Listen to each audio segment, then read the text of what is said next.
Hello guys, welcome to the review of the movie Ambajipeta marriage band acted by Suhas గారు. రివ్యూలోకి వెళ్ళే ముందు ఒక విషయం కారణం మన ఛానల్ని సబ్స్క్రైబ్ చేసుకోకపోతే ఇప్పుడే సబ్స్క్రైబ్ చేసుకోండి. పక్కన బెల్ ఐకాన్ ఆల్లో పెట్టుకోండి. నా ఫర్దర్ వీడియోస్ మిస్ అవ్వకుండా చూడొచ్చు. చాలామంది చూస్తున్నారు కానీ సబ్స్క్రైబ్ చేసుకోవట్లే. So please try to subscribe, click the bell icon also. బేసిక్గా కూర్చొని రివ్యూ చెప్తున్నానని ఏమనుకోవద్దు. అంటే రైట్ హ్యాండ్కి కొంచెం చాలా పెద్ద ఇంజురీ అయింది. సో ట్రైపాడ్ని కంప్లీట్గా ఓపెన్ చేయలేకపోతున్నా. సో అది ఆల్రెడీ ఉన్న పొజిషన్లోనే ఆన్ చేసి చైర్ వేసుకొని కూర్చొని చెప్తున్నా. కొద్ది రోజులు ఇలాగే వస్తాయి మరి ఇంకా ఏమనుకోవద్దు. అండ్ ఈ మూవీ బేసిక్గా సెకండ్ రిలీజ్, కాకపోతే ఏంటంటే ఫస్ట్ నైట్ దీనికి స్పెషల్ ప్రీమియర్స్ అయితే పడ్డాయి. సో ఆ ప్రీమియర్ చూసి వచ్చి ఇప్పుడు నైట్ ఈ వీడియో రికార్డ్ చేస్తున్నా. మీకైతే మార్నింగే అప్లోడ్ అవుతుంది 8 o'clockకి ఈ రివ్యూ అయితే. హలో గైస్, మీరు ఇప్పుడు సంపాదిస్తున్న దానికంటే ఎక్కువ ఇన్కమ్ని సంపాదించాలనుకుంటున్నారా? అయితే మీకున్న బెస్ట్ ఆప్షన్ స్టాక్ మార్కెట్లో ఇన్వెస్ట్ చేయడం. స్టాక్ మార్కెట్లో రైట్ నాలెడ్జ్తో ఇన్వెస్ట్ చేసినట్టయితే మీరు చాలా పెద్ద మొత్తంలో డబ్బులు సంపాదించవచ్చు. స్టాక్ మార్కెట్లో ఇన్వెస్ట్ చేయాలంటే మీకు ఖచ్చితంగా ఒక డీమ్యాట్ అకౌంట్ కావాలి. డీమ్యాట్ అకౌంట్ ఇవ్వడానికి ఇండియాలో చాలా కంపెనీస్ ఉన్నాయి, but angel one is the number 1 company. నేను కింద డిస్క్రిప్షన్లో ఏంజిల్ వన్ యొక్క లింక్ని అయితే ఇచ్చాను. దాని మీద క్లిక్ చేసి మీరు అకౌంట్ ఓపెన్ చేసినట్టయితే మీరు ఏంజిల్ వన్లో ఫ్రీగా డీమ్యాట్ అకౌంట్ ఓపెన్ చేసుకోవచ్చు. ఇప్పుడే దాని మీద క్లిక్ చేసి మీ యొక్క డీమ్యాట్ అకౌంట్ ఓపెన్ చేసుకొని మీ స్టాక్ మార్కెట్ ఇన్వెస్ట్మెంట్ జర్నీని స్టార్ట్ చేయండి. ఇందులో లాభాలు ఉంటాయి, నష్టాలు ఉంటాయి, గమనించగలరు. అండ్ ఇంకా అంబాజీపేట మ్యారేజ్ బ్యాండ్ మూవీ విషయానికి వచ్చినట్టయితే మూవీ అయితే బాగుంది. అంటే చాలా సింపుల్గా మన నేటివిటీకి తగ్గట్టుగా ఏదో మన చుట్టూ మన పేరెంట్స్కి సంబంధించిన పల్లెటూర్లు ఉంటాయి కదా. సో ఆ పల్లెటూరులో జరిగే ఒక క్యాజువల్ స్టోరీ లాగా ఏదో జనరల్గా అంటే ఏదో కావాలని పెద్ద గ్రాండియర్గా తీసిన ఫీలింగ్ ఏం కాకుండా, ఒక సినిమా లాగా తీసిన ఫీలింగ్ కాకుండా చాలా న్యాచురల్గా వెళ్ళిపోతున్న ఫీలింగ్ వస్తూ ఉంటుంది అనమాట. సో ఆర్టిస్టులు అందరూ కూడా అంత న్యాచురల్గా చేయడం జరిగింది. అండ్ స్టోరీ సెలెక్షన్ కూడా అంత న్యాచురల్గా ఉంటుంది. అండ్ సినిమాలో ఫన్ ఎలిమెంట్స్ అయితే కొంతవరకు బాగుంటాయి. బేసిక్గా సినిమాకి హీరో క్యారెక్టరు, హీరో అక్క క్యారెక్టర్ ఎంత ఇంపార్టెంటో పుష్ప సినిమాలో కేశవ గారి క్యారెక్టర్ కూడా అంతే ఇంపార్టెంట్. అంటే ఆ క్యారెక్టర్తో మంచి ఎమోషన్స్ ఉంటాయి. సినిమా స్టార్టింగ్ నుంచి ఎండింగ్ వరకు కూడా ఆ క్యారెక్టర్తో కూడా మంచి ఎమోషన్స్ ఉంటాయి. సో క్యారెక్టరైజేషన్స్ అన్నీ కూడా చాలా ప్రాపర్గా రాసుకోవడం జరిగింది. సో బేసిక్గా హీరో క్యారెక్టరైజేషన్ కానీ, లేదంటే వాళ్ళ అక్క క్యారెక్టరైజేషన్ కానీ, లేదంటే యూనో విలన్ క్యారెక్టరైజేషన్ కానీ మొత్తం అన్నీ కూడా ప్రాపర్గా సెట్ చేసుకున్నారు. సో పర్టికులర్గా ఇది హైలైట్ ఫ్యాక్టర్ అని చెప్పలేం. అంటే సినిమాలో కామెడీ కొంతవరకు బాగుంటుంది, చాలా చోట్ల నవ్విస్తుంది. తర్వాత సినిమాలో కొన్ని ఎమోషనల్ సీన్స్ ఉంటాయి, అవి ఎమోషనల్గా అనిపిస్తాయి. సినిమాలో కొన్ని వావ్ అనిపిస్తాయి. అంటే ఒక షార్ట్ వరకు, ఒక పర్టికులర్ సీన్ వరకు, ఆ సీన్ కొంత టైం వరకు ఉంటే ఆ టైం వరకు వావ్ అనిపిస్తుంది. బాగా రాసుకున్నారు, బాగా ప్లాన్ చేసుకున్నారు అనే కైండ్ ఆఫ్ ఫీలింగ్ వస్తుంది. సో అలా కొన్ని ఉంటాయి. అండ్ ఆ తర్వాత సినిమాలో ఆ లవ్ ట్రాక్ కూడా కొంచెం డిఫరెంట్గా ప్లాన్ చేసుకోవడం, దాంట్లో కూడా కొంచెం కామెడీ మిక్స్ చేసుకోవడం అన్నీ కూడా బాగా ప్లాన్ చేసుకున్నారు. సో దానివల్ల ఏంటంటే సినిమాలో చాలా ఎలిమెంట్స్ బాగున్న ఫీలింగ్ వస్తాయి. బట్ పర్టికులర్గా ఇది చాలా ఎక్స్ట్రాడినరీగా ఉంది అని అయితే చెప్పలేం, బట్ ప్రతిదీ కూడా బాగుంటుంది. సో అదనమాట పాయింట్. సో దానివల్ల ఎక్కడా కూడా మనకి టూ మచ్ బోర్ అనిపించదు, టూ మచ్ డ్రాగ్ చేసిన ఫీలింగ్ కూడా రాదు. సెకండ్ హాఫ్లో ఒక చోట ఎక్కడ డ్రాగ్ అనిపిస్తుంది అంటే వరుసగా 3 పాటలు వస్తాయి. ఒకటేమో ఒక ఎలివేషన్ కైండ్ ఆఫ్ సాంగ్, ఇంకొకటేమో ఒక వేరే వెర్షన్ ఆఫ్ లవ్ సాంగ్ వస్తుంది, ఇంకొకటేమో ఒక సాడ్ సాంగ్ వస్తుంది. సో బేసిక్గా ఇవన్నీ కూడా వస్తాయి. సో వరుస పెట్టి సాంగ్స్ ఉంటాయి అనమాట. అంటే ఆ టైంలో ఏంటంటే వరుసగా పాటలు వచ్చేస్తున్నాయేమో, ఆ పాటల్లో మళ్ళీ మాంటేజ్ షాట్లు చాలా ఎక్కువ. సో అంటే బ్యాక్గ్రౌండ్లో సీన్స్ నడుస్తూ ఉంటే సాంగ్ ప్లే అవుతూ ఉంటుంది. సో ఆ టైప్ ఆఫ్ మాంటేజ్ షాట్స్ చాలా ఎక్కువ వస్తూ ఉంటాయి. సో అక్కడ స్టోరీని కొంచెం డ్రాగ్ చేశారేమో. అంటే ఆ పాట లెంత్ ఎంతైతే ఉందో ఆ లెంత్ మొత్తం విజువల్స్ కావాలి కదా మనకి. సో ఆ విజువల్స్ మొత్తం షూట్ చేయడం కోసం స్టోరీని కొంచెం పొడిగించిన ఫీలింగ్ వస్తుంది, కొంచెం స్లోగా తీసుకెళ్ళిన ఫీలింగ్ వస్తుంది.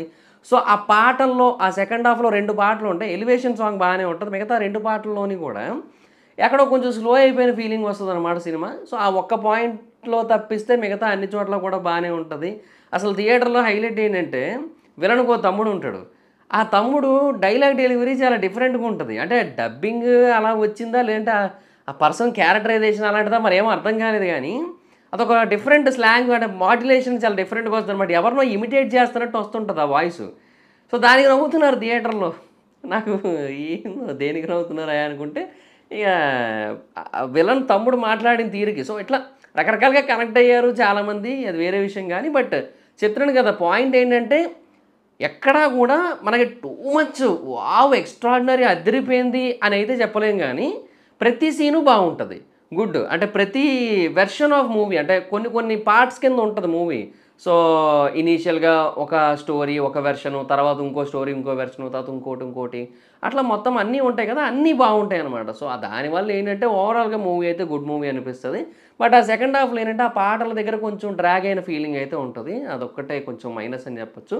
కాకపోతే బేసిక్‌గా ఈ సినిమాకి సుహాస్ గారికి చాలా మంచి పేరొస్తది. ఎందుకంటే, అసలు ఆ టైప్ ఆఫ్ క్యారెక్టర్‌కి యాక్సెప్ట్ చేయడమే చాలా పెద్ద విషయం అని చెప్పొచ్చు. ఎందుకంటే, మొత్తం గుండు చేయించుకోవడం గదా! అంటే ఆఫ్‌కోర్స్ సినిమా చూసిన వాళ్ళకి సుహాస్‌నే కాకుండా ఇంకొకరిని కూడా అప్రిషియేట్ చేయాలనిపిస్తది. కాకపోతే సుహాస్ గారిని అప్రిషియేట్ చేయడం చాలా మెయిన్. ఎందుకంటే, బేసిక్‌గా ఆయన వేరే మూవీస్‌లో కూడా చేస్తుంటారు. తర్వాత ఈ సినిమాకి లీడ్ రోలు. సో, ఇలాంటివన్నీ ఉన్న టైంలో కూడా కొంచెం ఆ గుండు చేయించుకోవడం అనే కాన్సెప్ట్‌కి యాక్సెప్ట్ చేయడం అనేది కొంచెం పెద్ద విషయం అని చెప్పొచ్చు. సో, ఆ ప్రకారంగా సుహాస్ గారు మాత్రం ఎక్స్ట్రార్డినరీ అని చెప్పొచ్చు. అంటే ఆయన వరకు ఆయన యాక్సెప్ట్ చేసిన తీరుకి గాని, అంటే సినిమా కోసం, ఆ తర్వాత ఆయన క్యారెక్టర్‌ని నడిపించిన తీరు గాని, ఇవన్నీ గూడా చాలా అంటే చాలా అనిపిస్తాయి. బట్ ఒకానొక టైంలో మాత్రం ఎక్కడో అంటే ఒక పర్టిక్యులర్ సీన్ ఉంటదనమాట. హీరోయిన్‌తో మాట్లాడే సీన్ సెకండ్ హాఫ్‌లో. ఆ సీన్‌లో కొన్ని ఎక్స్‌ప్రెషన్‌లు ఎందుకో సెట్ కాలేదేమో అనిపించింది నాకు. బట్ అయినా గూడా బావున్నారు. బట్ చాలా డిఫరెంట్‌గా ట్రై చేశారు. సో, దానికైతే మాత్రం ఇంక 100కి 100% మార్క్స్ అయితే ఎయొచ్చు. సో, అది పాయింట్. బట్ లుక్ ఎందుకో కొంచెం డౌన్ అయిన ఫీలింగ్ వస్తదనమాట. అంటే జనరల్‌గా ఆ టైప్ ఆఫ్ లుక్‌ని మనం ఏంటంటే విలన్స్‌లోనో లేదంటే ఎక్కడైనా సీరియల్ కిల్లర్స్, సైకో కిల్లర్స్ ఉంటారు కదా! వాళ్ళని చూడడానికి మనం రెడీగా ఉంటాం తప్ప ఒక హీరోని చూడడానికి రెడీగా ఉండం కదా! సో, అదొక్క పాయింట్ అయితే ఉంటది. సో, అలా అనిపిచ్చింది అంతే. సో, అది అదర్ దాన్ దట్ ఇంకసలు సుహాస్ గారు మిగతా అన్ని సీన్స్‌లో కూడా అసలు చాలా అంటే చాలా చేశారని చెప్పొచ్చు. మెయిన్ ఈ సినిమాకి బిగ్గెస్ట్ అడ్వాంటేజ్ మ్యూజిక్ అని చెప్పొచ్చు. అంటే మ్యూజిక్ ప్రతి సీన్‌ని గూడా మనల్ని ఎంగేజ్ చేస్తూ వచ్చింది. అంటే ఎక్కడా గూడా మనల్ని ఆ సీన్ నుంచి డీవియేట్ అవ్వకుండా చేసింది. సో, దానివల్ల ఏంటంటే మ్యూజిక్ సినిమాకి మంచి అడ్వాంటేజ్ అని చెప్పొచ్చు. బట్ ఏంటంటే ఇంకా ఆ సెకండ్ హాఫ్‌లో చెప్పాను కదా! 2 పాటలుంటాయని. ఆ 2 పాటల దగ్గర ఏంటంటే అదే కొంచెం బోర్ కొట్టిన ఫీలింగ్, కొంచెం లాగ్ చేసిన ఫీలింగ్ వస్తది. ఆ ఒక్క పోర్షన్‌లో తప్పిస్తే మిగతా చోట్ల ఎక్కడా కూడా కథ పరంగా మనకెక్కడా బోర్ అనిపించదు. కథ చాలా బాగా ముందుకెళ్తున్న ఫీలింగే వస్తూ ఉంటది. సో, బేసిక్ ఒక మంచి నేటివ్ విలేజ్ స్టోరీ చూసిన ఫీలింగ్ అయితే వస్తుంటది. అండ్ చాలా వరకు గ్రౌండ్ రియాలిటీకి దగ్గరగానే తీశారు. అంటే ఏది కూడా సినిమాటిక్ లిబర్టీ అనే పాయింట్ ఆఫ్ వ్యూలో ఎక్స్‌ట్రీమ్స్ ఉంటాయి బేసిక్‌గా. జనరల్‌గా ఏ సినిమా అయినా అంతే. ఎందుకంటే సినిమా అంటేనే రియల్ స్టోరీ కాదు మాక్సిమం ఫిక్షనల్ స్టోరీయే గదా! సో, దాంట్లో ఎంతవరకైనా ఎళ్ళొచ్చు. దానికి బౌండరీస్, లిమిట్స్ ఇలాంటివేమి ఉండవు. కానీ ఇప్పుడు జనరల్‌గా తీసే కొన్ని అంటే రియల్ స్టోరీస్, నేటివిటీకి దగ్గరగా ఉండే స్టోరీస్ ఇట్లాంటి వాటికేంటంటే కొంచెం ఆ బౌండరీస్, లిమిటేషన్స్ పెట్టుకొని తీస్తుంటారు. సో, ఇది కూడా అలాంటిదనమాట. సో, ఓవరాల్‌గా మూవీ అయితే మాత్రం గుడ్ మూవీ అని చెప్పొచ్చు. సో, అది పాయింట్. అండ్ ఇంకా ఆర్టిస్ట్‌ల గురించి ఆల్రెడీ చెప్పాను గదా! ఈ సుహాస్ గారైతే చాలా చేశారు.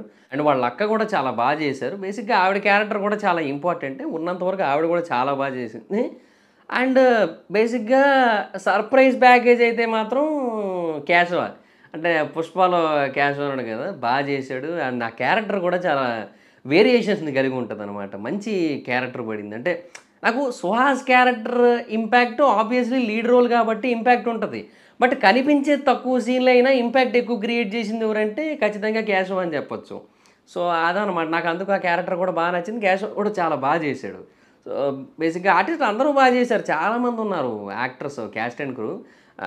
త్రినాథ్ గారు గాని లేదంటే ఇంకా పెద్ద పెద్ద పెద్ద సినిమాల్లో కమెడియన్‌గా చేస్తుంటారు ఆయన. ఆయన గాని చాలామంది ఉన్నారు ఇంకా. మొత్తం అందరూ కూడా చేయడం జరిగింది. ఆర్టిస్టులు అందరూ కూడా వాళ్ళ తరపున అయితే వాళ్ళు బానే చేశారు. సో, అందులో నో డౌట్. సో, మంచి అంటే ఒక ఒక కొంత కామెడీ, కొంత ఎమోషను, కొంత ట్రాజెడీ, కొంత యాక్షను, కొంత ఎలివేషను, ఆహ్, రియాలిటీ ఇవన్నీ కలిపున్న సినిమా ఇది. సో, ఓవరాల్‌గా ఇట్స్ ఎ గుడ్ మూవీ అని చెప్పొచ్చు. సో, అది పాయింట్. అండ్ ఈ మూవీకి జనరల్ మూవీ రేటింగ్స్ ప్రకారంగా నేనిచ్చే రేటింగ్ అయితే I will give 3.75 out of 5. So, that's it guys. This is the review. Video కనుక మీకు నచ్చినట్టయితే లైక్ చేయండి, వీడియోని షేర్ చేయండి. ఇప్పుడో కారణం మన ఛానల్‌ని సబ్స్క్రైబ్ చేసుకోకపోతే ఇప్పుడే సబ్స్క్రైబ్ చేసుకోండి. పక్కన ఉన్న బెల్ ఐకాన్ ఆన్‌లో పెట్టుకోండి. నా ఫర్దర్ వీడియోస్ మిస్ అవ్వకుండా చూడొచ్చు. చాలామంది చూస్తున్నారు కానీ సబ్స్క్రైబ్ చేసుకోవట్లేదు. So, please try to subscribe, click the bell icon also. నా ఇన్‌స్టాగ్రామ్ ఐడీ జబర్దస్త్. మా ఇద్దరం అకౌంట్ కూడా వచ్చినట్టు ఫాలో అవ్వచ్చు. Thank you so much guys. Bye bye. Now meet you next video. Bye by.